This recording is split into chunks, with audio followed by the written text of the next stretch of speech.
ಶಿಕ್ಷಣದಲ್ಲಿ ಮೊದಲನೇ ಅಧ್ಯಾಯವಾಗಿ ಸ್ವಾತಂತ್ರ್ಯ ನಂತರ ಭಾರತದಲ್ಲಿ ದೈಹಿಕ ಶಿಕ್ಷಣದ ಬೆಳವಣಿಗೆ ಬಗ್ಗೆ ನಾವು ಚರ್ಚೆ ಮಾಡೋಣ. ನಮ್ಮ ದೇಶಕ್ಕೆ ಯಾವಾಗ ಸ್ವಾತಂತ್ರ್ಯ ಸಿಕ್ಕಿತು?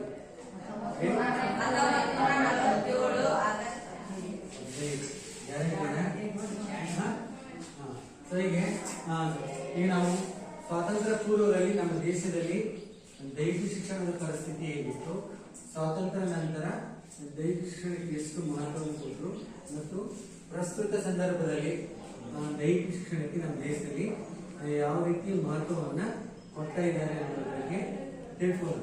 ಈಗ ಮೊಟ್ಟ ಮೊದಲು ನಮ್ಮ ಏನು ಬ್ರಿಟಿಷರು ಆಳ್ತಿದ್ರಲ್ಲ ಅದರಲ್ಲಿ ಲಾರ್ಡ್ ಮೆಕಾಲೆ ಅಂತಕ್ಕಂಥವ್ರು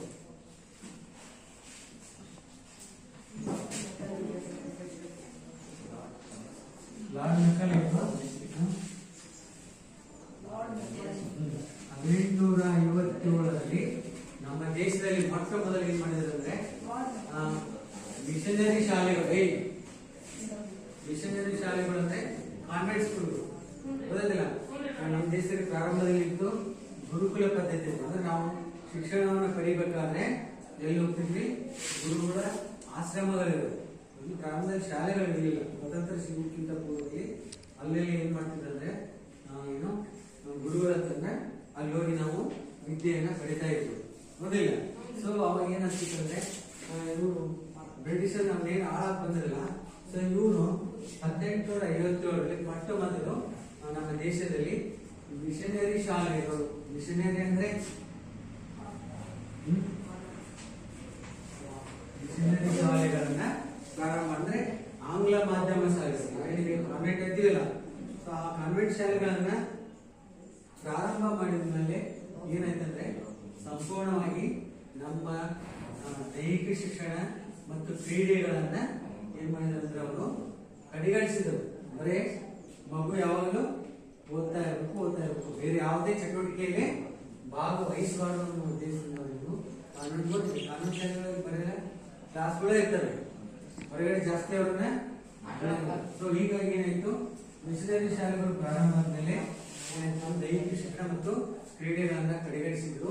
ಸೊ ಹೀಗಾಗಿ ಏನ್ ಮಾಡಿದ್ರು, ನಮಗೆ ಮೊಟ್ಟ ಮೊದಲು ನಮ್ಮ ದೇಶದಲ್ಲಿ ಕೇಂದ್ರ ಸರ್ಕಾರವನ್ನ ರಚನೆ ಮಾಡಿದ್ರು. ಯಾವ ವರ್ಷ?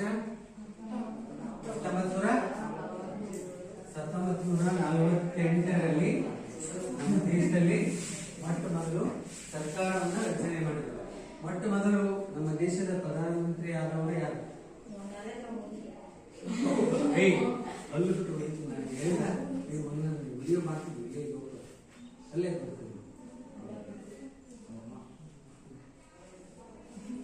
ಏನು ಪಂಡಿತ್ ಜವಾಹರ್ಲಾಲ್ ನೆಹರು.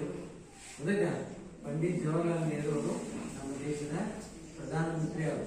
ಸೊ ಅವ್ರು ಏನ್ ಮಾಡಿದ್ರು, ನಮ್ಮ ದೇಶದಲ್ಲಿ ದೈಹಿಕ ಶಿಕ್ಷಣ ಮತ್ತು ಕ್ರೀಡೆಗಳನ್ನ ಬಹಳ ಕಡೆಗಣಿಸಿದ್ರು. ಅದಕ್ಕಾಗಿ ಮಾಡಿದ್ರು, ಅವರು ಹಲವಾರು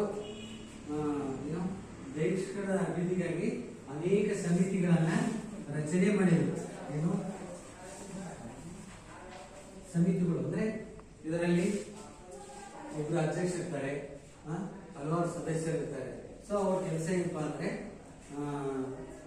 ನಮ್ಮ ದೇಶದಲ್ಲಿ ದೈಹಿಕ ಶಿಕ್ಷಣ ಮತ್ತು ಕ್ರೀಡೆಗಳನ್ನ ಪರಿಚಯಿಸಬೇಕಾದ್ರೆ ನಾವು ಯಾವ ರೀತಿ ಅವುಗಳನ್ನ ದೇಶದಲ್ಲಿ ಅಭಿವೃದ್ಧಿಪಡಿಸಬಹುದು ಅಂತೇಳಿ ಅದ್ರ ಬಗ್ಗೆ ವರದಿ ಕೊಡ್ಲಿಕ್ಕೆ ಬೇರೆ ಬೇರೆ ವಿದ್ಯಾರ್ಥಿಗಳು ಗಣ್ಯ ವ್ಯಕ್ತಿ ಇರ್ತಾರೆ.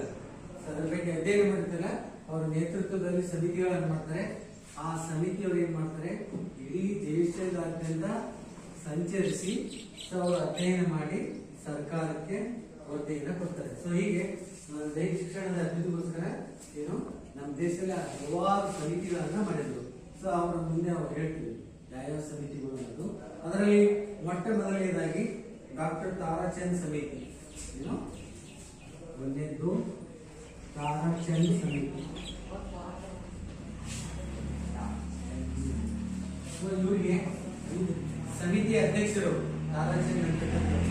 ಸೊ ಅವರೇನು ನಮ್ಮ ದೇಶದಲ್ಲಿ ದೈಹಿಕ ಶಿಕ್ಷಣ ಮತ್ತು ಕ್ರೀಡೆಗಳನ್ನ ನಾವು ಅಭಿವೃದ್ಧಿಪಡಿಸಬೇಕಾದ್ರೆ ಯಾವ ತರನಾಗಿ ಮಕ್ಕಳಿಗೆ ಶಿಕ್ಷಣವನ್ನು ಕೊಡಬೇಕು ಅಂತ ಹೇಳಿ ವರದಿ ಕೊಡ್ಲಿಕ್ಕೆ ಅವ್ರು ಹೇಳ್ತಾರೆ. ಇವರು ಇಡೀ ಭಾರತದಾದ್ಯಂತ ಸಂಚರಿಸಿ ಅಧ್ಯಯನ ಮಾಡಿ ಸರ್ಕಾರಕ್ಕೆ ವರದಿಯನ್ನು ಕೊಡಬೇಕು. ಅಂದ್ರೆ ಕ್ರೀಡೆಗಳನ್ನು ಮತ್ತು ದೇಶಗಳನ್ನು ನಾವು ಅಭಿವೃದ್ಧಿಪಡಿಸಬೇಕಾದ್ರೆ ನಮ್ಮ ಮಕ್ಕಳಿಗೆ ಎಂತ ಶಿಕ್ಷಣವನ್ನು ಕೊಡಬೇಕು ಅನ್ನೋದ್ರ ಬಗ್ಗೆ ಅವರು ಹೇಳ್ತಾರೆ.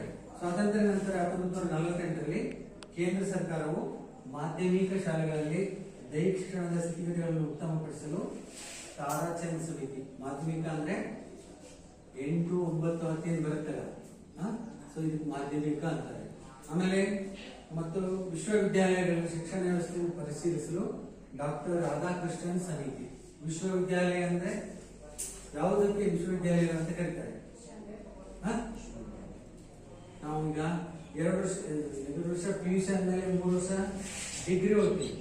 ಡಿಗ್ರಿ ಓದಿದ ಮೇಲೆ MA, MCom, MSc ಮಾಡ್ಲಿಕ್ಕೆ ಹೋಗ್ತಾರೆ ವಿಶ್ವವಿದ್ಯಾಲಯಗಳಲ್ಲಿ.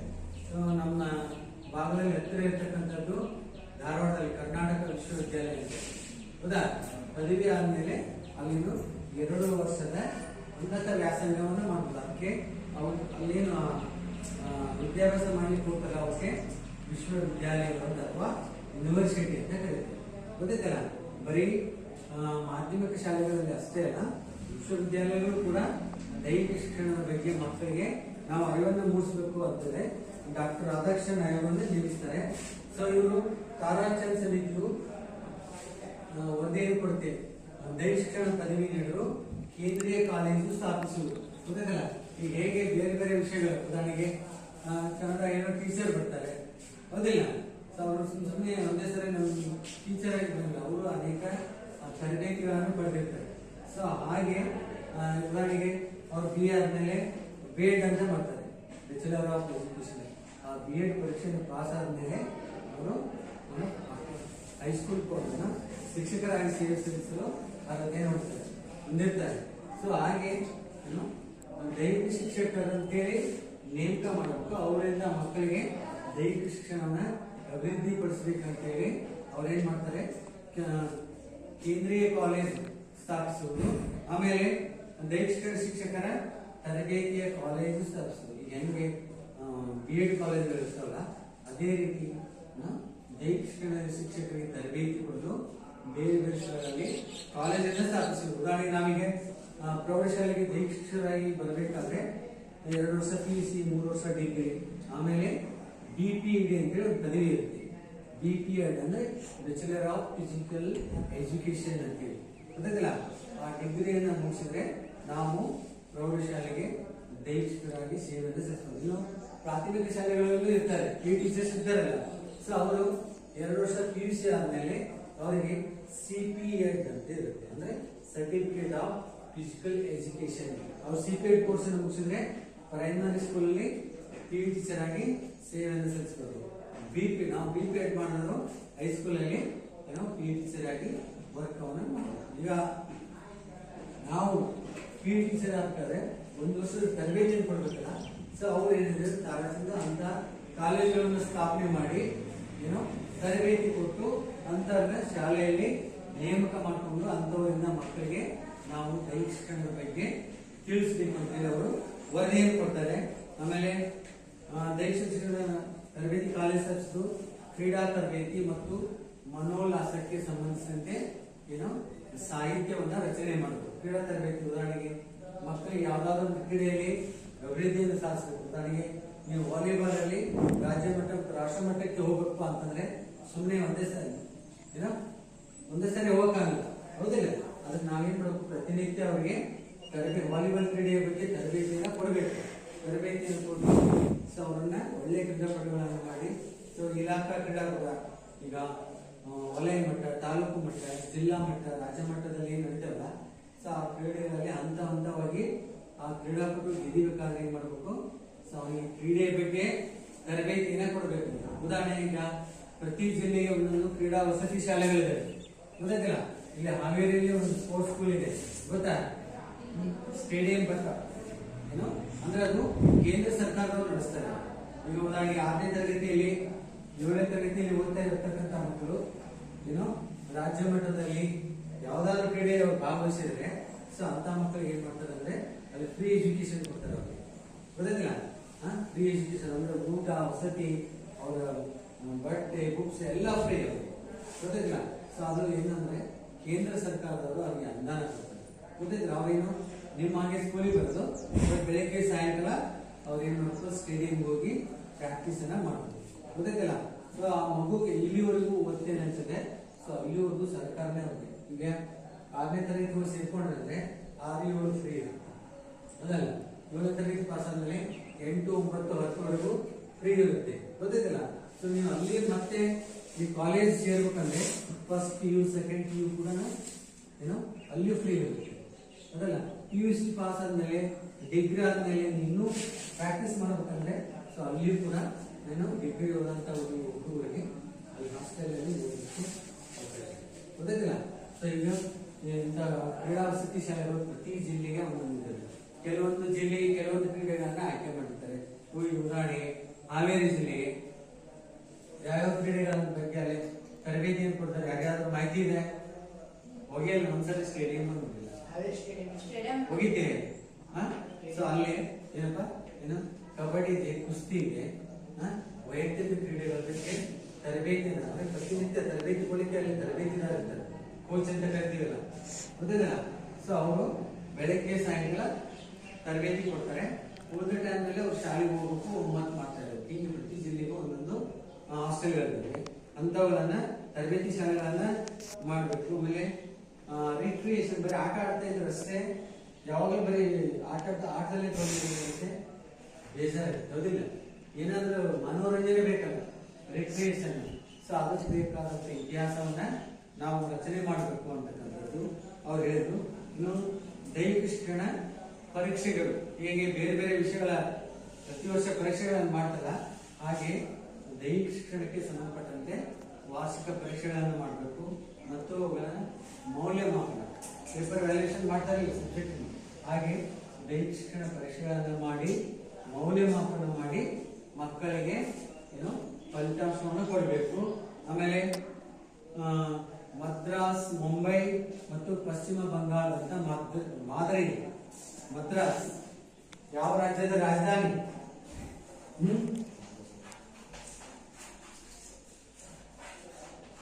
ಮದ್ರಾಸ್ ಯಾವ ರಾಜ್ಯದ ರಾಜಧಾನಿ? ಗೊತ್ತಿಲ್ಲ. ಮುಂಬೈ ಯಾವ ರಾಜ್ಯದ ರಾಜಧಾನಿ? ಮುಂಬೈ. ಸೊ ಮದ್ರಾಸು ಇವಾಗ ಹಿಂದಿದಿಲ್ಲ, ಚೆನ್ನೈ ಅಂತ ಕರೀತಾರೆ. ಚೆನ್ನೈ ಕೇಳಿದಿರಾ? ಯಾವ ರಾಜ್ಯದ ರಾಜಧಾನಿ ಅದು? ಚೆನ್ನೈ, ತಮಿಳುನಾಡು, ಅದಕ್ಕಿಲ್ಲ. ತಮಿಳುನಾಡಿನ ರಾಜಧಾನಿ ಚೆನ್ನೈ. ಅದು ಪ್ರಾರಂಭದಲ್ಲಿ ಮದ್ರಾಸ್ ಅಂತ ಕರೀತಾ ಇತ್ತು, ಕೆಲವು ವರ್ಷಗಳ ಹಿಂದೆ ಅದರ ಬದಲಾವಣೆ ಮಾಡಿ ಚೆನ್ನೈ ಅಂತ ಕರೀತಾರೆ, ಗೊತ್ತಿಲ್ಲ. ಹಾಗೆ ಮುಂಬೈ ಮಹಾರಾಷ್ಟ್ರ ರಾಜ್ಯದ ರಾಜಧಾನಿ, ಗೊತ್ತಿಲ್ಲ. ಮುಂಬೈ ಮಹಾರಾಷ್ಟ್ರ ರಾಜ್ಯದ ಪಕ್ಕದ ರಾಜ್ಯದ ರಾಜಧಾನಿ ಹೆಸರು ಗೊತ್ತಿಲ್ಲ. ಆಮೇಲೆ ನೆಕ್ಸ್ಟ್ ಪಶ್ಚಿಮ ಬಂಗಾಳ, ಗೊತ್ತಿಲ್ಲ. ಪಶ್ಚಿಮ ಬಂಗಾಳದ ರಾಜಧಾನಿ ಕೋಲ್ಕತ್ತಾ, ಗೊತ್ತಿಲ್ಲ. ಸೊ ಹೀಗೆ ಪ್ರಾರಂಭದಲ್ಲಿ ನಮ್ಮ ದೇಶದಲ್ಲಿ ಮೊಟ್ಟ ಮೊದಲು ದೈಹಿಕ ಶಿಕ್ಷಣಕ್ಕೆ ತರಬೇತಿ ಕೊಡಲಿಕ್ಕೆ ಇಲ್ಲಿ ಕಾಲೇಜುಗಳನ್ನ ಪ್ರಾರಂಭ ಮಾಡಿದ್ರು. ತದನಂತರ ಇವಾಗ ಎಲ್ಲಾ ರಾಜ್ಯಗಳಲ್ಲೂ ತರಬೇತಿಯನ್ನು ಕೊಡಲಿಕ್ಕೆ ಕಾಲೇಜುಗಳು ಪ್ರಾರಂಭವಾಗಿವೆ. ಆಮೇಲೆ ಆಮೇಲೆ ಅಖಾಡ ವ್ಯಾಯಾಮ ಶಾಲೆ. ಅಖಾಡ ಅಂದ್ರೆ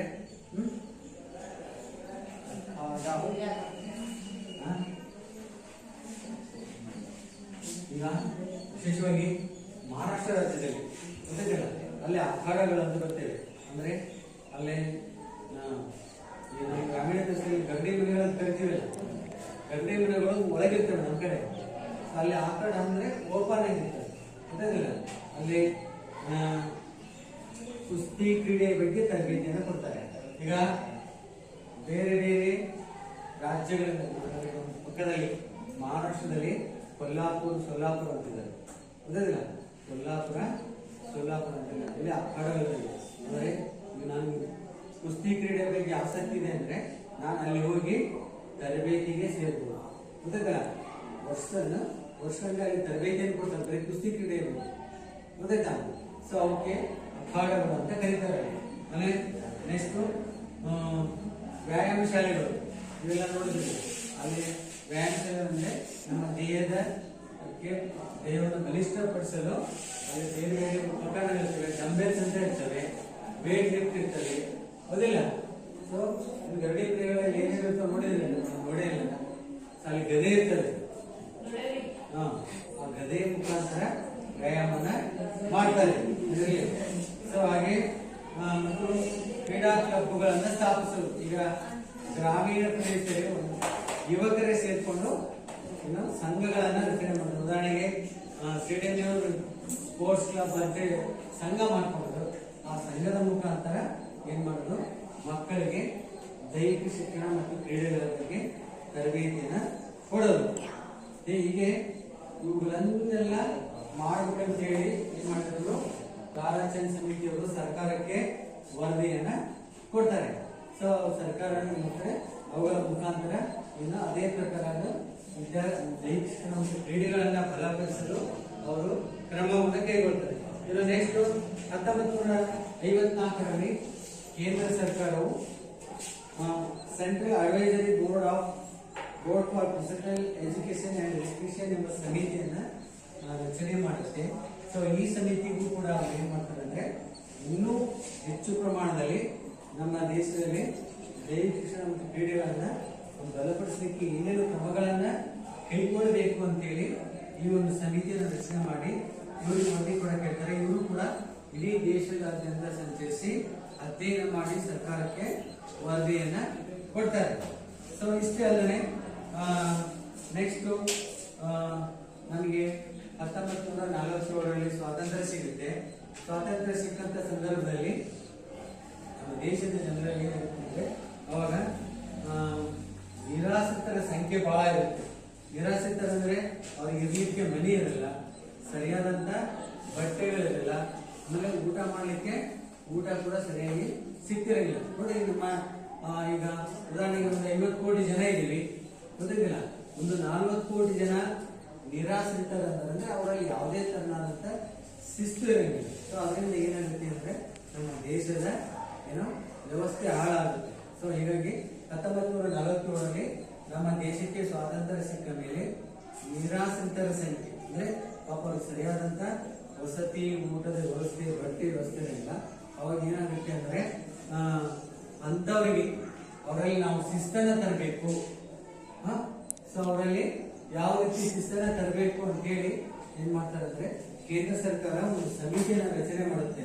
ಸೊ ಅದು ಯಾರು ಅಂದ್ರೆ ನಿವೃತ್ತ ಮೇಜರ್ ಜನರಲ್ GK ಭೋಸ್ಲೆ ಅವರು.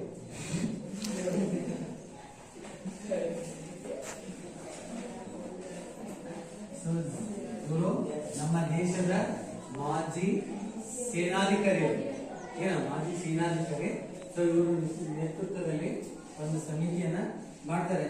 ಸೊ ಅವ್ರು ಏನೇನು ಅವರಲ್ಲಿ ಶಿಸ್ತು ಬರ್ಬೇಕಾದ್ರೆ ಏನೇನು ಮಾಡ್ಬೇಕು ಅಂತಕ್ಕಂಥದ್ದು ಮೊದಲನೇದಾಗಿ ಸೊ ಅವರಿಗೆ ಡ್ರಿಲ್ ಮತ್ತು ಮಾರ್ಚಿಂಗ್, ಏನ್ ಯಾರ್ಯಾರು ನಿರಾಶ್ರಿತ ಯುವಕರಿರ್ತಾರಲ್ಲ ಅವರಲ್ಲಿ ಶಿಸ್ತಿಲ್ಲ, ನಾವು ಅವರಲ್ಲಿ ಡಿಸಿಪ್ಲಿನ್ ತರಬೇಕಾದ್ರೆ ಏನ್ ಮಾಡ್ಬೇಕಂದ್ರೆ ಡ್ರಿಲ್ ಮತ್ತು ಮಾರ್ಚಿಂಗ್. ಮಾರ್ಚಿಂಗ್ ಅಂದ್ರೆ ಮಾರ್ಚ್ ಪಾಸ್ಟ್ ಮಾಡಿಸೋದು, ಗೊತ್ತಿಲ್ಲ. ಸೊ ಅದನ್ನ ಮಾಡಿಸೋದ್ರಿಂದ ಏನಾಗ್ತದೆ, ನಾವು ಡಿಸಿಪ್ಲಿನ್ ಅನ್ನ ಬೆಳೆಸಬಹುದು. ಉದಾಹರಣೆಗೆ ನೋಡಿ, ನಮ್ಮ ದೇಶದ ಗಡಿಯನ್ನು ಕಾಯ್ತಕ್ಕಂಥ ಸೈನಿಕರು, ಹೌದಿಲ್ಲ, ಈಗ ಆಗಸ್ಟ್ 15 ಜನವರಿ 26ರಲ್ಲಿ ಸೊ ಕೆಂಪುಕೋಟೆ, ನಮ್ಮ ದೇಶದ ಕೆಂಪುಕೋಟೆಯಲ್ಲಿ ಅವತ್ತು ನಮ್ಮ ದೇಶದ ಪ್ರಧಾನಮಂತ್ರಿ ಧ್ವಜಾರೋಹಣ ಮಾಡ್ತಕ್ಕಂಥ ಸಂದರ್ಭದಲ್ಲಿ ಕವಾಯತ್ ಮಾಡ್ತಾರೆ, ಮಾರ್ಚ್ ಪಾಸ್ಟ್. ಹೌದಿಲ್ಲ, ಅವ್ರು ಎಷ್ಟು ಶಿಸ್ತುಬದ್ಧವಾಗಿ ಮಾಡ್ತಿರ್ತಾರೆ, ಹೌದಿಲ್ಲ, ಮಿಲಿಟರಿ ಅವರಾಯ್ತು, ಪೊಲೀಸ್ನವರು ಎಷ್ಟು ಶಿಸ್ತುಬದ್ಧವಾಗಿ ಆ ಮಾರ್ಚ್ ಪಾಸ್ಟ್ ಮಾಡೋದ್ರಿಂದ ಏನಾಗುತ್ತೆ, ಅವರಲ್ಲಿ ನಾವು ಒಂದು ಶಿಸ್ತನ್ನ ತರಬಹುದು. ಡ್ರಿಲ್ ಮತ್ತು ಮಾರ್ಚಿಂಗು, ಸ್ವಾಭಿನಯ ಗೀತೆ ಅಂದ್ರೆ ಅಭಿನಯ ಮಾಡ್ತಾ ಆ ಹಾಡನ್ನ ಹೇಳೋದು, ಅದ್ರ ಮುಖಾಂತರ ಅವರಲ್ಲಿ ಶಿಸ್ತನ್ನ ಬೆಳೆಸುವುದು. ಆಮೇಲೆ ಕೆಲವು ಆಟೋಟಗಳನ್ನು ಅಂದ್ರೆ ಬೇರೆ ಬೇರೆ ಮನರಂಜನಾ ಆಟಗಳನ್ನ ಆಡಿಸುವುದರ ಮುಖಾಂತರ ಅವರಲ್ಲಿ ಶಿಸ್ತನ್ನ ತರಬಹುದು. ನೋಡಿ, ಅವರು ನಿರಾಶ್ರಿತರಿಗೆ ಸೊ ಅವರಲ್ಲಿ ಒಂದು ಕಬಡ್ಡಿ, 2 ಕಬಡ್ಡಿ ತಂಡವನ್ನು ಮಾಡಿ ಆಟ ಆಡಿಸೋದ್ರಿಂದ ಅವರಲ್ಲಿ ಏನಾಗುತ್ತೆ, ಶಿಸ್ತು ಬೆಳೆಯುತ್ತೆ. ಸೊ ಹೀಗೆ ಮಾಡಬೇಕು ಅಂತಕ್ಕಂಥದ್ದು. ಆಮೇಲೆ ಸೊ ಅವಾಗ ಏನ್ ಮಾಡ್ತಾರೆ, ಆಗಿನ ನಮ್ಮ ದೇಶದ ಪ್ರಧಾನಮಂತ್ರಿಯಾದಂಥವರು ಜವಾಹರ್ಲಾಲ್ ನೆಹರು. ಸೊ ಇವರು ನಮ್ಮ ಜಿ.ಕೆ. ಭೋಸ್ಲೆ ಅವರಿಗೆ ಹೇಳ್ತಾರೆ. ಸೊ ಏನು ಅವರಲ್ಲಿ ಶಿಸ್ತಿಲ್ಲ, ಶಿಸ್ತನ್ನು ತರಬೇಕಾದ್ರೆ ಏನೇನು ಕ್ರಮಗಳನ್ನ ನಮ್ಮ ಸರ್ಕಾರ ಮಾಡಬೇಕು ಅಂತೇಳಿ ಅದರ ಬಗ್ಗೆ ವರದಿ ಕೊಡಲಿಕ್ಕೆ ಹೇಳ್ತಾರೆ. ಸೊ ಇವರು ವರದಿ ಕೊಟ್ಟಾಗ ಅದರ ಪ್ರಕಾರ ಅದನ್ನ ಮಾಡ್ತಾರೆ. ಇದೇ ಮುಂದೆ 1957ರಿಂದ NDS ಅಂದ್ರೆ NDS ಆಗಿ ಆಗುತ್ತೆ. NDS ಅಂದ್ರೆ ಲಾಂಗ್ ಫಾರ್ಮ್ ಗೊತ್ತಾ? N ಅಂದ್ರೆ ಏನು, D ಅಂದ್ರೆ ಏನು, S ಅಂದ್ರೆ ನ್ಯಾಷನಲ್ ಡಿಸಿಪ್ಲಿನ್ ಸ್ಕೀಮ್. ಏನೋ ನ್ಯಾಷನಲ್ ಡಿಸಿಪ್ಲಿನ್ ಸ್ಕೀಮ್ ಅಂದ್ರೆ ರಾಷ್ಟ್ರೀಯ ಶಿಸ್ತು ಯೋಜನೆ. ಅಂದ್ರೆ ನಮ್ಮ ದೇಶದ ಯುವಕರಲ್ಲಿ ಡಿಸಿಪ್ಲಿನ್ ಬರಬೇಕಾದ್ರೆ ನಾವು ಅವರಿಗೆ ಏನೋ ಬೇರೆ ಬೇರೆ ಡ್ರಿಲ್ ಮತ್ತು ಮಾರ್ಚಿಂಗ್, ಸುಧಾರಣೆ ಕ್ರೀಡೆಗಳನ್ನ ಆರಿಸುವುದರ ಮುಖಾಂತರ ಅವರಲ್ಲಿ ನಾವು ಶಿಸ್ತನ್ನ ತರಬಹುದು ಅಂತ ಹೇಳಿ. ಇನ್ನು ರಾಷ್ಟ್ರದ ಎಲ್ಲ ಶಾಲೆಗಳಲ್ಲಿ ಕಡ್ಡಾಯವಾದ ದೈಹಿಕ ಶಿಕ್ಷಣದ ಪರ್ಯಾಯ ಪಡೆದಿದೆ. ಸೊ ಇದರ ನಂತರ ಏನಂದ್ರೆ ನಮ್ಮ ದೇಶದಲ್ಲಿ ಎಲ್ಲಾ ಶಾಲೆಗಳಲ್ಲಿ ಇವರು ದೈಹಿಕ ಶಿಕ್ಷಣವನ್ನು ಕಲಿಸಬೇಕಂತ ಒಂದು ಪಠ್ಯಕ್ರಮವನ್ನ ಮಾಡ್ತಾರೆ. ಇನ್ನು ನೆಕ್ಸ್ಟ್ 1957ರಲ್ಲಿ ಇಲ್ಲಿ ಏನ್ ಮಾಡ್ತಂದ್ರೆ NCC, ACC ಅಂತ ಹೇಳಿ ಮಾಡ್ತಾರೆ. ಇವೆಲ್ಲ NCC ಕೇಳಿದ್ರಲ್ಲ, ಈಗ PUC ಓದ್ತಕ್ಕಂಥ ಕಾಲೇಜುಗಳಲ್ಲಿ, ಡಿಗ್ರಿ ಓದ್ತಕ್ಕಂಥ ಕಾಲೇಜುಗಳಲ್ಲಿ ಏನ್ ಮಾಡ್ತಾರೆ, NCC ಬಗ್ಗೆ ತರಬೇತಿ ಕೊಡ್ತಾರೆ. ಸೇಮ್ ಅವರು ಖಾಕಿ ಕಲರ್ ಡ್ರೆಸ್ ಇರ್ತಾರೆ, ಗೊತ್ತಾಯ್ತಲ್ಲ. ಸೊ ಆ NCC ಅಂದ್ರೆ ನ್ಯಾಷನಲ್ ಕೆಡೆಟ್ ಕಾರ್ಪ್ಸ್ ಅಂತ ಕರೀತಾರೆ.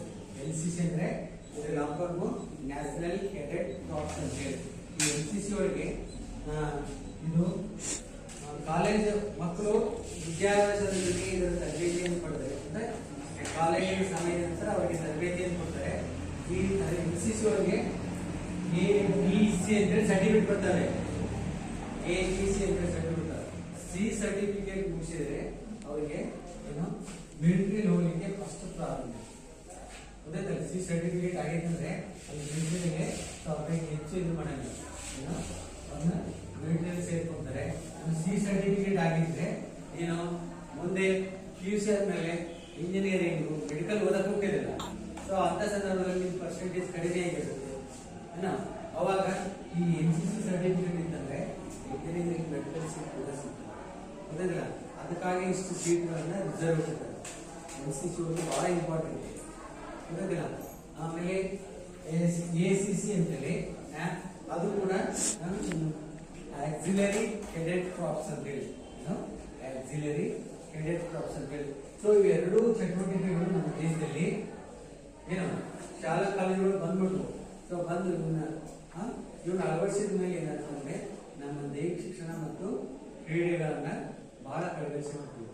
ಸೊ ಈಗ ಏನ್ ಮಾಡಿದ್ರೆ ಅವುಗಳನ್ನ ಕ್ರಮೇಣ ಕಡಿಮೆ ಮಾಡಿದ್ವಿ. ಈ NCC ಇಲ್ಲ, NCC ಮಾತ್ರ ಕಾಲೇಜಿನಲ್ಲಿ ಇವತ್ತು ಕೂಡ ಇದೆ. ಇದು ಸೇರ್ಪಡೆಗೊಂಡ ಪರಿಣಾಮವಾಗಿ ಶಾಲೆಯ ದೈಹಿಕ ಶಿಕ್ಷಣ ಪಠ್ಯಕ್ರಮದಲ್ಲಿ ಗೊಂದಲಮಯ ಪರಿಸ್ಥಿತಿ ಉಂಟಾಯಿತು. ಆಮೇಲೆ ಈ ಗೊಂದಲವನ್ನು ಸರಿಪಡಿಸಲು 1959ರಲ್ಲಿ ಹೃದಯನಾಥ್ ಕುಂಜರು ಅಂತೇಳಿ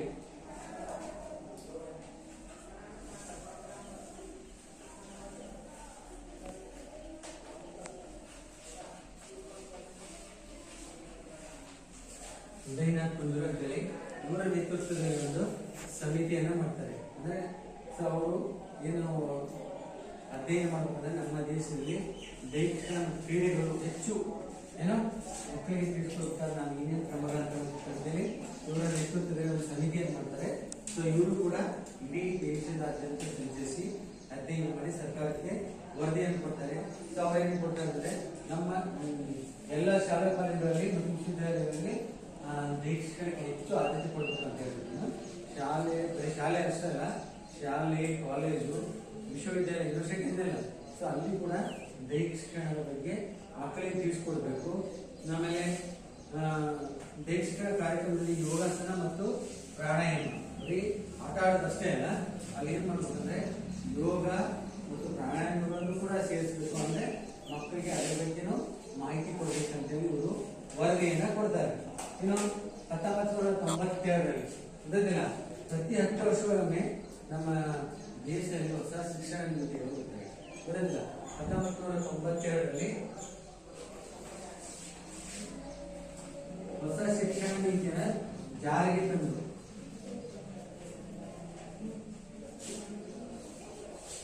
ಏನು ಆ ಹೊಸ ಶಿಕ್ಷಣ ನೀತಿ ಜಾರಿಗೆ ಬಂದ ಮೇಲೆ ಏನಾಯ್ತಂದ್ರೆ ಅವಾಗ ನಮ್ಮ ದೈಹಿಕ ಶಿಕ್ಷಣಕ್ಕೆ ಹೆಚ್ಚು ಅವಕಾಶವನ್ನು ಕೊಟ್ಟರು. ಏನು ಅದನ್ನ ಸಾಮಾನ್ಯ ಶಿಕ್ಷಣದ ಅವಿಭಾಜ್ಯ ಅಂಗ ಅಂತ ತಿಳ್ಕೊಂಡು, ದೈಹಿಕ ಶಿಕ್ಷಣ ಅಂದ್ರೆ ಆಟ ಆಡ್ಸೋದು ಅಷ್ಟೇ ಅಲ್ಲ, ಏನು ಸಾಮಾನ್ಯ ಶಿಕ್ಷಣದ ಅವಿಭಾಜ್ಯ ಅಂಗ ಅಂದ್ರೆ ದೈಹಿಕ ಶಿಕ್ಷಣ ಇಲ್ಲದೆ ಯಾವುದೇ ಶಿಕ್ಷಣ ಸಂಪೂರ್ಣ ಮಗುವಿಗೆ ಆಗಲ್ಲ ಅಂತಕ್ಕಂಥದ್ದು. ಇನ್ನು 1992 ಕೇಂದ್ರ ಸರ್ಕಾರ ಹೊಸ ರಾಷ್ಟ್ರೀಯ ಶಿಕ್ಷಣ ನೀತಿಯಲ್ಲಿ ದೈಹಿಕ ಶಿಕ್ಷಣವನ್ನು ಸಮಗ್ರ ಶಿಕ್ಷಣದ ಅವಿಭಾಜ್ಯ ಅಂಗವನ್ನಾಗಿ ಘೋಷಣೆ ಮಾಡ್ತೀವಿ. ಹೀಗೆ ನಾವು ಬೇರೆ 6 ವಿಷಯಗಳನ್ನು ಕಲಿತೀವಲ್ಲ, ಅದೇ ರೀತಿ ದೈಹಿಕ ಶಿಕ್ಷಣ ಕೂಡ ಒಂದು ವಿಷಯವಾಗಿ ಅಧ್ಯಯನ ಮಾಡಬೇಕು ಅಂತೀವಿ.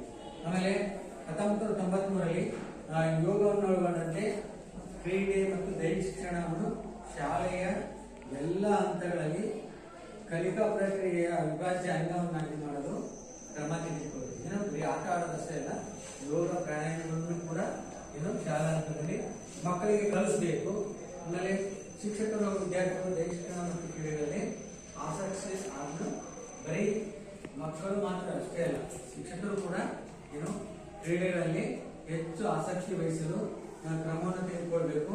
ಆಮೇಲೆ ಸಾಕಷ್ಟು ಕ್ರೀಡಾ ಸವಲತ್ತುಗಳು, ಉದಾಹರಣೆಗೆ ನಿಮ್ನೆ ಆಟ ಆಡ್ಸಕ್ ಕರ್ಕೊಂಡು ಹೋಗ್ತೀವಿ, ಬಾಲನೇ ಇಲ್ಲ ಅಂದ್ರೆ ಏನ್ ಮಾಡ್ತೀವಿ, ಅದಿಲ್ಲ ವಾಲಿಬಾಲ್ ಆಡ್ಕೊಂಡು ಬರ್ಬೇಕು ಅಂತ ಕರ್ಕೊಂಡು ಹೋಗ್ತೀವಿ, ಬಾಲ್ ಇರಂಗಿಲ್ಲ, ನಟ್ ಇರುತ್ತೆ, ಬಾಲ್ ಅಷ್ಟೇ ಇರ್ತದೆ. ಸೊ ಅವಾಗ ನಿಮ್ಗೆ ಏನಾಗುತ್ತೆ, ಬೇಜಾರಾಗುತ್ತೆ, ಅದಿಲ್ಲ. ಸೊ ಅದಕ್ಕೆ ಶಾಲೆಗಳಲ್ಲಿ ಸಾಕಷ್ಟು ಕ್ರೀಡಾ ಸಾಮಗ್ರಿಗಳನ್ನ ಒದಗಿಸ್ಬೇಕು. ಬೇರೆ ಬೇರೆ ಹೋಗಿಲ್ಲ, ಈಗ ವಾಲಿಬಾಲ್, ಥ್ರೋಬಾಲ್, ಫುಟ್ಬಾಲ್, ಹಾಕಿ ಸ್ಟಿಕ್ ಇವೆಲ್ಲ ಇದ್ದು ಅಂದ್ರೆ ನಿಮಗೆ ಬೇರೆ ಬೇರೆ ಆಟ ಆಡ್ಬೇಕಂತೇಳಿ ಮನಸ್ಸಾಗುತ್ತೆ, ಹೌದಿಲ್ಲ. ಸೊ ಹೀಗೆ ಕಡಿಮೆ ಖರ್ಚಿನಲ್ಲಿ ಮಕ್ಕಳಿಗೆ ಸವಲತ್ತುಗಳು ಸಿಗುವ ಹಾಗೆ ವ್ಯವಸ್ಥೆಯನ್ನು ಮಾಡಬೇಕು ಅಂತಕ್ಕಂಥದ್ದು. ಹೀಗೆ ತದನಂತರ KP ಸಿಂಗ್ದೇವ್ ಅಂತ ಹೇಳಿ ಗೊತ್ತಿಲ್ಲ. ಸೊ ಅವರ ಸಮ್ಮುಖದಲ್ಲಿ ಒಂದು ಸಮಿತಿಯನ್ನು ಮಾಡ್ತಾರೆ. ಸೊ ಅವರು ಕೂಡ ಅಧ್ಯಯನ ಮಾಡಿ ವರದಿಯನ್ನು ಕೊಡ್ತಾರೆ. ಏನೇನು ಕೊಡ್ತಾರೆ ಅಂದ್ರೆ, ಮೊದಲನೇದು ಎಲ್ಲ ವಿದ್ಯಾರ್ಥಿ ಮತ್ತು ಶಿಕ್ಷಕರನ್ನು ಕಡ್ಡಾಯವಾಗಿ ವಾರ್ಷಿಕ ದೈಹಿಕ ದಾಖಲೆ ಪರೀಕ್ಷೆಗೆ ಒಳಪಡಿಸಬೇಕು. ಈಗ ಪ್ರತಿ ವರ್ಷ ಏನು ಬರೀ ವಿದ್ಯಾರ್ಥಿಗಳಿಗೆ ಅಷ್ಟೇ ಅಲ್ಲ, ಶಿಕ್ಷಕರು ಕೂಡ ದೈಹಿಕ ಸಾಮರ್ಥ್ಯ ಪರೀಕ್ಷೆಯನ್ನು ಮಾಡಬೇಕು. ಅದರಲ್ಲಿ ಎಲ್ಲ ಮಕ್ಕಳು ಕಡ್ಡಾಯವಾಗಿ ಪಾಸ್ ಆಗಬೇಕು. ಆಮೇಲೆ ಶಾಲೆಗಳಲ್ಲಿ ದೈಹಿಕ ಶಿಕ್ಷಣ ಮತ್ತು ಕ್ರೀಡೆಗಾಗಿ ಪ್ರತಿದಿನ 40 ನಿಮಿಷದ ಅವಧಿಯನ್ನು ಇರಬೇಕು. ಏನೋ ಪ್ರತಿ ದಿವಸ ಹೇಗೆ ಬೇರೆ ಬೇರೆ ವಿಷಯಗಳ ಇರ್ತಾವಲ್ಲ, ಹಾಗೆ ದೈಹಿಕ ಶಿಕ್ಷಣಕ್ಕೆ ಸಂಬಂಧಪಟ್ಟಂತೆ 40 ನಿಮಿಷದ ಒಂದು ಅವಧಿಯನ್ನ ಇಡಬೇಕು ಅಂತ ಹೇಳಿದರು. ಆಮೇಲೆ ಯೋಗವನ್ನು ದೈಹಿಕ ಶಿಕ್ಷಣದ ಅವಿಭಾಜ್ಯ ಅಂಗವನ್ನಾಗಿ ಮಾಡುವುದರೊಂದಿಗೆ ಶಾಲಾ ಶಿಕ್ಷಣದಲ್ಲಿ ಸೇರ್ಪಡೆ ಮಾಡಬೇಕು. ಇನ್ನು ಬರೀ ಆಟಗಳು ಅಷ್ಟೇ ಅಲ್ಲ, ಇನ್ನು ದೈಹಿಕ ಶಿಕ್ಷಣದಲ್ಲಿ ಯೋಗವನ್ನು ಕೂಡ ಸೇರ್ಪಡೆ ಮಾಡಬೇಕು ಅಂತೇಳಿ ಅವರು ವರದಿ ಮಾಡಿದ್ರು. ಆಮೇಲೆ ಸ್ಪರ್ಧಾತ್ಮಕ ಕ್ರೀಡೆಯಲ್ಲಿ ಭಾಗವಹಿಸುವ ವಿದ್ಯಾರ್ಥಿಗಳಿಗೆ ರಜೆಯನ್ನು ಕೊಡಬೇಕು. ಏನು ಉದಾಹರಣೆಗೆ ವಲಯ ಮಟ್ಟ, ತಾಲೂಕು ಮಟ್ಟ ಕ್ರೀಡೆಗಳು ಬಂದಿರ್ತವೆ, ಇಲ್ಲಿ ಶಾಲೆ ನಡೆದಿರುತ್ತೆ. ನೀವಾಗ ತಾಲೂಕು ಮಟ್ಟ ಕ್ರೀಡಾಕೂಟಕ್ಕೆ ನಿಮ್ಗೆ ಕರ್ಕೊಂಡು ಹೋಗ್ಬೇಕು, ಹೌದಿಲ್ಲ. ಇಲ್ಲಿ ಪಾಠ ಮಾಡ್ತಿರ್ತಾರೆ, ನೀವು ಅಲ್ಲಿ ಆಟ ಆಡ್ತಿರ್ತೀರಿ, ನೀವು ಆ ಪಾಠ ಕೇಳೋದ್ರಿಂದ ನಿಮಗೆ ಅದರಿಂದ ವಂಚಿತ. ಉದಾಹರಣೆಗೆ ಯಾವುದೋ ಒಂದು ಗಣಿತ ಪೀರಿಯಡ್ ಇರುತ್ತೆ, ಇಂಪಾರ್ಟೆಂಟ್ ಇರ್ತಾರೆ, ಹೌದಿಲ್ಲ. ಲೆಕ್ಕ ಬಿಡಿಸಿರ್ತಾರೆ, ಆ ಲೆಕ್ಕ ಬಿಡಿಸುವ ವಿಧಾನ ನಿಮಗೆ ಗೊತ್ತೇ ಆಗಲಿಲ್ಲ ಅಂದ್ರೆ ನೀವು ಏನ್ ಮಾಡಿ ಗೊತ್ತಲ್ಲ, ಹೌದಿಲ್ಲ. ಸೊ ಅವ್ರು ಅಂತೇ ಮಾಡ್ಬೇಕಂದ್ರೆ ಸೊ ಅವರಿಗೆ ರಜೆಯನ್ನ ಕೊಡಬೇಕು. ಕ್ರೀಡೆಯಲ್ಲಿ ಅಲ್ಲ, ನಿಮಗೆ ಗೊತ್ತಿಲ್ಲ, 2 ಕಡೆ ಮಾಡಕ್ಕಾಗಲ್ಲ. ಮತ್ತೆ ಬಂದ್ಮೇಲೆ ನಿಮಗೆ ಪಾಠವನ್ನ ಮಾಡಬೇಕು, ರಜೆಯನ್ನು ಕೊಡ್ಬೇಕು ಮತ್ತು ಪರ್ಯಾಯ ಪರೀಕ್ಷೆಗಳ ವ್ಯವಸ್ಥೆ ಮಾಡಬೇಕು. ಉದಾಹರಣೆಗೆ 1ನೇ ಋಣಾತ್ಮಕ, 2ನೇ ಋಣಾತ್ಮಕ ಪರೀಕ್ಷೆ ಇರ್ತವೆ. ಅಂತ ಸಂದರ್ಭದಲ್ಲಿ ಕ್ರೀಡೆಗಳು ಬಂದಿರ್ತವೆ, ನೀನು ಪರೀಕ್ಷೆ ಬರಬೇಕು ಅಥವಾ ಕ್ರೀಡೆಯಲ್ಲಿ ಭಾಗವಹಿಸಬೇಕು, 2 ಒಟ್ಟಿಗೆ ಮಾಡಕ್ಕಾಗಲ್ಲ, ಹೌದಿಲ್ಲ. ಈಗ ಪರೀಕ್ಷೆ ನಾಳೆ ಮಾಡಬಹುದು, ಕ್ರೀಡೆ ನಾಳೆ ಮಾಡಬಹುದು, ಅದು ಒಂದು ದಿನಾಂಕವನ್ನು ಘೋಷಣೆ ಮಾಡಿರ್ತಾರೆ, ಹೌದಿಲ್ಲ. ಅದೇ ದಿನನೇ ಆಟ ಆಡ್ಸ್ಬೇಕಂದ್ರೆ ಏನ್ ಮಾಡ್ಬೇಕು, ಮಕ್ಕಳಿಗೆ ಫಸ್ಟ್ ಅವರಿಗೆ ಆಟವನ್ನು ಆಡಲಿಕ್ಕೆ ಭಾಗವಹಿಸಲಿಕ್ಕೆ ಅವಕಾಶ ಕೊಟ್ಟು ನೆಕ್ಸ್ಟ್ ಅವ್ರು ಬಂದ್ಮೇಲೆ ಪರೀಕ್ಷೆಯನ್ನ ಮಾಡಲಿಕ್ಕೆ ಅವಕಾಶ ಹೌದಿಲ್ಲ. ಆಮೇಲೆ ಸ್ಪರ್ಧಾತ್ಮಕ ಕ್ರೀಡೆಯಲ್ಲಿ ಭಾಗವಹಿಸುವ ಕ್ರೀಡಾಪಟುಗಳಿಗೆ ಉನ್ನತ ಶಿಕ್ಷಣ ಮತ್ತು ಉದ್ಯೋಗದಲ್ಲಿ ಅವಕಾಶವನ್ನು ಮಾಡಿಕೊಡ್ತಾರೆ. ಈಗ ರಾಜ್ಯ ಮಟ್ಟ ಮತ್ತು ರಾಷ್ಟ್ರ ಮಟ್ಟದಲ್ಲಿ ಭಾಗವಹಿಸ್ತೇವೆ ನೀವು ಹೌದಿಲ್ಲ, ಅಲ್ಲಿ ಪ್ರಥಮ ದ್ವಿತೀಯ ಸ್ಥಾನಗಳನ್ನು ಪಡ್ಕೊಂಡಿರ್ತೇವೆ. ಅಂತ ಸ್ಥಾನಗಳನ್ನು ಪಡ್ಕೊಂಡಂತ ಮತ್ತು ಕ್ರೀಡಾಪಟುಗಳಿಗೆ ಏನಾದರೂ ಒಂದು ಪ್ರೋತ್ಸಾಹ ಕೊಡಬೇಕು. ಏನೇನು ಕೊಡ್ಬೇಕು ಅಂತಂದ್ರೆ ಉನ್ನತ ಶಿಕ್ಷಣ ಏನಿಲ್ಲ ಅವಳಿ ಈಗ ಇಂಜಿನಿಯರಿಂಗು ಮೆಡಿಕಲ್ ಗೊತ್ತಿಲ್ಲ. ಸೊ ಅಲ್ಲಿ ಕೂಡ ಏನ್ ಮಾಡ್ತಾರೆ ಅಂದ್ರೆ ಕೋರ್ಸ್ ಕೊಡೋದಂದ್ರೆ ಇಷ್ಟು ಸೀಟ್ ರಿಸರ್ವ್ ಇರುತ್ತೆ. ಉದಾಹರಣೆಗೆ ನಿಂದು ನೀನು PUC ಸೆಕೆಂಡ್ ಇಯರ್ ಓದಿರ್ತೀವಿ, ಎಕ್ಸಾಮ್ ಬರ್ತಿದ್ಯಾ, ಪರ್ಸೆಂಟೇಜ್ ಕಡಿಮೆ ಇರುತ್ತೆ, ಸ್ವಲ್ಪದರಲ್ಲಿ ನಿನಗೆ ಮೆಡಿಕಲ್ ಸೀಟ್ ಮಿಸ್ ಆಗ್ತಿರುತ್ತೆ. ಏನಪ್ಪ ಸ್ವಲ್ಪದಲ್ಲೇ ನಿನಗೆ ಮೆಡಿಕಲ್ ಸೀಟ್ ಮಿಸ್ ಆಗ್ತಿದೆ ಅಂದ್ರೆ ನಿನಗೆ ಈ ಸ್ಪೋರ್ಟ್ಸ್ ಸರ್ಟಿಫಿಕೇಟ್ ಇದ್ರೆ ಗೊತ್ತಿಲ್ಲ, ರಾಷ್ಟ್ರ ಮಟ್ಟದಲ್ಲಿ ಆಡಳಿತ ಸ್ಪೋರ್ಟ್ಸ್ ಸರ್ಟಿಫಿಕೇಟ್ ಸಾಕು ನಿಮಗೆ ಆಟೋಮೆಟಿಕ್ ಆಗಿ ಏನಿರ್ತದೆ ಮೆಡಿಕಲ್ ಸೀಟ್ ಸಿಗ್ತದೆ, ಇಂಜಿನಿಯರಿಂಗ್ ಸೀಟ್ ಸಿಗ್ತದೆ.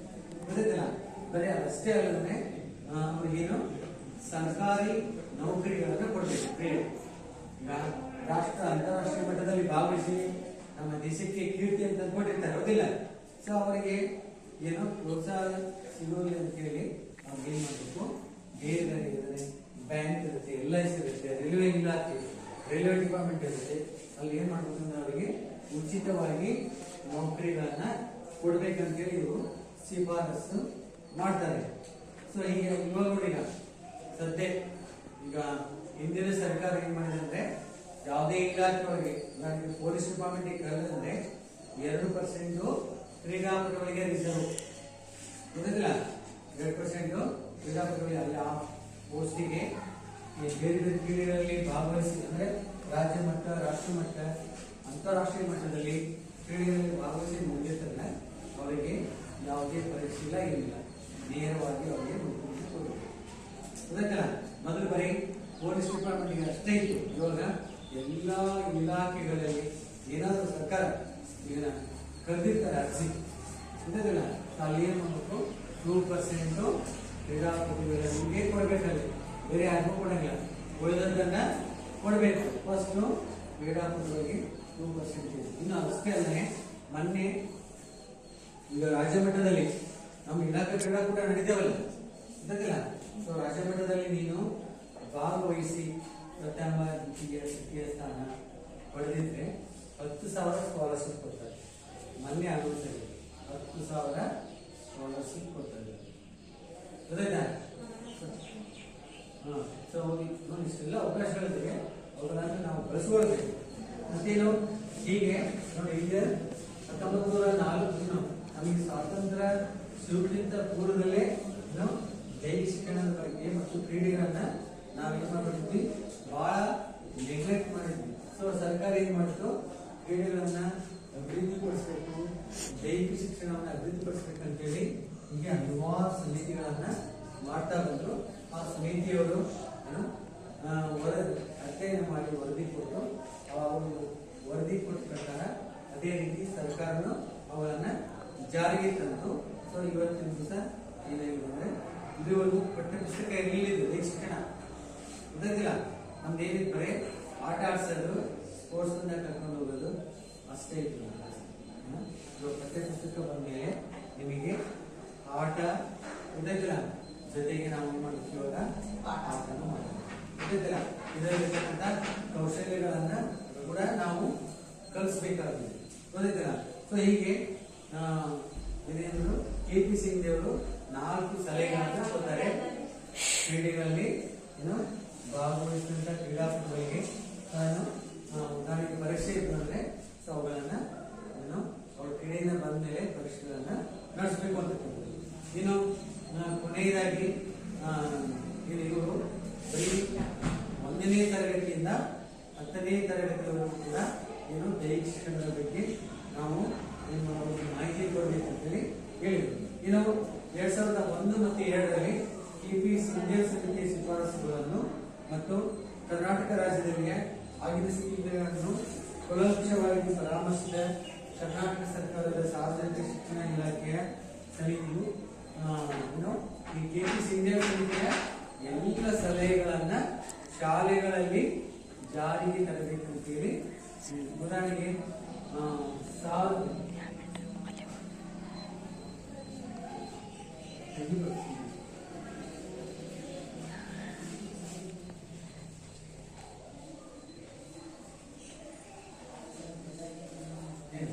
ಸಾರ್ವಜನಿಕ ಶಿಕ್ಷಣ ಇಲಾಖೆ ಗೊತ್ತಾಯ್ತಿಲ್ಲ. ಸೊ ಈ ಸಮಿತಿಗಳು ನಿರ್ವಹಿಸಿದಂತ ಅವುಗಳನ್ನು ಜಾರಿಗೆ ತರುವುದು ಯಾಕೆ ಅಂದ್ರೆ ಸಾರ್ವಜನಿಕ ಶಿಕ್ಷಣ ಇಲಾಖೆ. ನಾವೆಲ್ಲ ಈ ಶಿಕ್ಷಣ ಇಲಾಖೆಯ ಅಧೀನದಲ್ಲಿ ಬರ್ತೀವಿ. ಏನು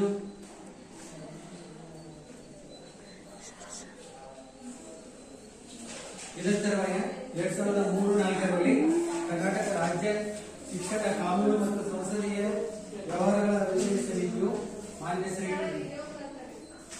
BS ಹೊರಟ್ಟಿ ಅವರ ನೇತೃತ್ವದಲ್ಲಿ ಒಂದು ಸಮಿತಿಯನ್ನು ಮಾಡ್ತಾರೆ. BS ಹೊರಟ್ಟಿ ಅವರು ನಮ್ಮ ರಾಜ್ಯದ ಮಾಜಿ ಶಿಕ್ಷಣ ಸಚಿವರು ಬಸವರಾಜ ಹೊರಟ್ಟಿ ಅಂತೇಳಿ ಈಗಿನ ವಿಧಾನಸಭೆಯ ಸಭಾಪತಿಗಳು ಗೊತ್ತಿಲ್ಲ. ಸೊ ಅವ್ರು ಯಾರಂದ್ರೆ ಇಲ್ಲಿ ಧಾರವಾಡ ಜಿಲ್ಲೆಯವರು ಗೊತ್ತಿಲ್ಲ. ಸೊ ಈ BS ಹೊರಟ್ಟಿ ಅವರು ಪ್ರಾರಂಭದಲ್ಲಿ ಒಬ್ಬರು ದೈಹಿಕ ಶಿಕ್ಷಣ ಸಚಿವ PE ಟೀಚರ್ ಅವರು ಗೊತ್ತಿಲ್ಲ. ಹುಬ್ಬಳ್ಳಿಯಲ್ಲಿ PE ಟೀಚರ್ ಆಗಿ ಕಾರ್ಯವನ್ನ ನಿರ್ವಹಿಸ್ತಾ ಇದ್ರು. ಸೊ ಅವರು ತದನಂತರ MLC ಆದರು. MLC ಅಂದ್ರೆ ಲಾಂಗ್ ಫಾರ್ಮ್. ನಿಮ್ಗೆ ಏನೇನು ಬರಂಗಿಲ್ಲ ಸೊ ನಾವೀಗ ತಾಲೂಕಿಗೆ ಒಬ್ಬೊಬ್ಬರು ಶಾಸಕರು ಇರ್ತಾರೆ, ಅವ್ರಿಗೆ ನಾವು MLA ಅಂತ ಕರಿತೀವಿ, ಹೌದಿಲ್ಲ? ಎಂ ಅಂದ್ರೆ ಏನು, ಎಲ್ ಅಂದ್ರೆ ಏನು, ಎ ಅಂದ್ರೆ ಏನು, ಅದೇ ಲಾಂಗ್ ಫಾರ್ಮ್. ಇನ್ನೊಂದೇ ಮೆಂಬರ್ ಆಫ್ ಲೆಜಿಸ್ಲೇಟಿವ್ ಅಸೆಂಬ್ಲಿ. ನಾವೆಲ್ಲ ನಿಮಗೆ ಎಕ್ಸಾಮ್ ಬರ್ತಿರ್ತಾರೆ, ಬರ್ಕೋಬೇಕಾದ್ರೆ ಮೆಂಬರ್ ಆಫ್ ಲೆಜಿಸ್ಲೇಟಿವ್ ಅಸೆಂಬ್ಲಿ. ಇದು MLC ಅಂದ್ರೆ member of legislative council. Member of legislative council ಅಂದ್ರೆ ಇವರಿಗೆ ವಿಧಾನಸಭೆ ಸದಸ್ಯರು ಅಂತ ಕರೀತಾರೆ. ಇವರಿಗೆ ವಿಧಾನ ಪರಿಷತ್ ಸದಸ್ಯರು. ನೋಡಿ, MLA ಇವರು ಜನರಿಂದ ಆಯ್ಕೆಯಾಗಿರ್ತಾರೆ, ಹೌದಿಲ್ಲ? ಜನರೆಲ್ಲರೂ ಓಟ್ ಹಾಕ್ತಾರೆ. ಬಟ್ MLC ಇದೆಯಲ್ಲ, ಇದಕ್ಕೆ ಕೆಲವೊಂದು ಶಿಕ್ಷಕರು ಮಾತ್ರ ಓಟ್ ಹಾಕ್ತಾರೆ. ಏನೋ ಶಿಕ್ಷಕರು ಮಾತ್ರ ಓಟ್ ಹಾಕ್ತಾರೆ. ಇನ್ನು ಕೆಲವು ಪದವೀಧರ ಕ್ಷೇತ್ರಗಳು ಅಂದ್ರೆ ಡಿಗ್ರಿ ಆದ್ರೆ ಮಾತ್ರ ಅದಕ್ಕೆ ಓಟ್ ಹಾಕ್ತಾರೆ. ಸೊ ಹೀಗೆ ನಾನು ಹೇಳಿಲ್ಲ, ಬಸವರಾಜ ಹೊರಟ್ಟಿ ಅವರು MLC ಅವರು ನಮ್ಮ 4 ಜಿಲ್ಲೆಗಳು ಹಾವೇರಿ, ಗದಗ, ಧಾರವಾಡ ಈ ಕ್ಷೇತ್ರಗಳ ಶಿಕ್ಷಕರು ಮಾತ್ರ ಇವರಿಗೆ ನಾವು ಓಟ್ ಹಾಕಿ ಆಯ್ಕೆ ಮಾಡಿದ್ವಿ. ಸೊ ಅವರು ನಮ್ಮ ಹಿಂದಿನ ಸರ್ಕಾರದಲ್ಲಿ ಮಾಜಿ ಶಿಕ್ಷಣ ಸಚಿವರಾಗಿದ್ದರು. ಸೊ ಹೀಗಾಗಿ ಕೂಡ ಅವರು ದೈಹಿಕ ಶಿಕ್ಷಣಕ್ಕೆ ಮತ್ತು ಕ್ರೀಡೆಗಳಿಗೆ ಹೆಚ್ಚು ಪ್ರಾಮುಖ್ಯತೆಯನ್ನು ಕೊಟ್ಟು ಏನ್ ಮಾಡಿದ್ರು ಅಂದ್ರೆ ಅವುಗಳನ್ನು ಸರ್ಕಾರ ಬರೀ ವರದಿ ಕೊಡೋದಷ್ಟೇ ಅಲ್ಲ, ಕಾರ್ಯರೂಪದಲ್ಲಿ ಅವರು ತರಬೇಕಂತೇಳಿ ಏನ್ ಮಾಡಿದ್ರು ಅವರು ಜಾರಿ. ಎಷ್ಟು ನಿಮಿಷ